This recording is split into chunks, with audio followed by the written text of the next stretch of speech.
Bonjour à tous les passionnés de cinéma, je suis enchantée de vous retrouver sur ma chaîne CinéVibe, où je partage avec vous les dernières actualités sur les films à venir et ceux déjà sortis.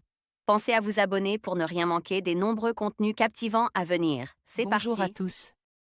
Dans cette vidéo, je vais vous emmener avec moi à Sokcho, une charmante ville côtière de Corée du Sud, pendant la saison hivernale.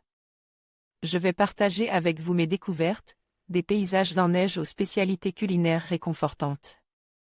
Vous verrez comment cette ville se transforme sous la neige et quelles activités hivernales vous pouvez y faire. Restez avec moi pour explorer ensemble l'hiver à Sokcho. Hiver à Sokcho. Diaphana Distribution, 2024 Offshore. Date de sortie, 8 janvier 2025. Durée, 1h44 à participe à Sarlat 2024. Site officiel là. Terrible sensation d'abandon. Soa, qui travaille dans une petite pension à Sokcho en Corée du Sud, partage sa vie entre son copain, avec lequel elle doit se marier, et sa mère, poissonnière. Un jour, Yann Kéran, dessinateur de bande dessinée français, débarque à l'auberge, déclenchant chez elle de nouvelles interrogations. Sur son père, lui aussi français, qui rentre au pays sans savoir que sa mère était enceinte d'elle. 2024 Offshore. Hiver à Sokcho s'ouvre sur un plan sur les montagnes enneigées près de la frontière avec la Corée du Nord. Une vue qui ressemble, par ses nuances de noir, gris et blanc, aux peintures des paysages chinois ou japonais, mêlant encre et aquarelle. Et une manière d'introduire dès le départ ce que vient en partie chercher ici cet homme français, teinte de mystère, qui demande rapidement à acheter de l'encre et du papier, pour des dessins qui resteront un secret malgré la curiosité de Soa.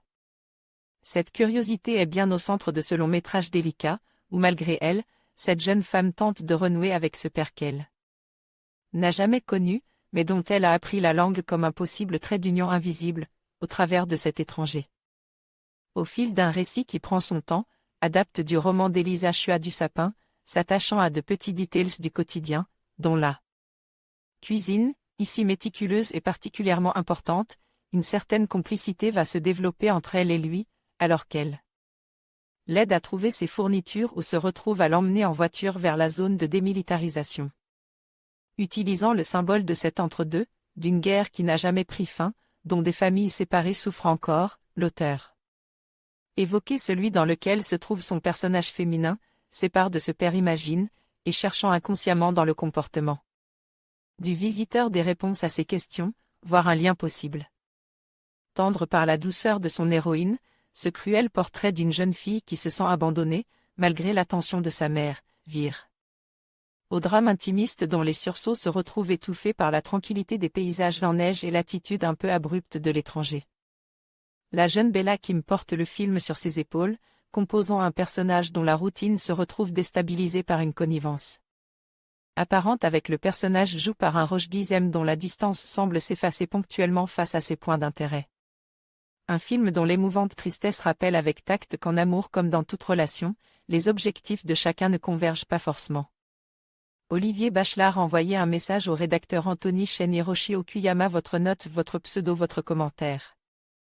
En conclusion, l'hiver à Sokcho offre une expérience unique et mémorable, mêlant la beauté naturelle des paysages en neige aux richesses culturelles de la région.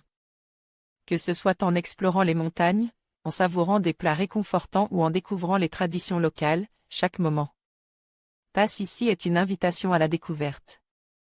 Nous espérons que cette vidéo vous a inspiré à visiter Sokcho durant la saison hivernale et à profiter de tout ce qu'elle a à offrir. Merci de nous avoir suivis et à bientôt pour de nouvelles aventures.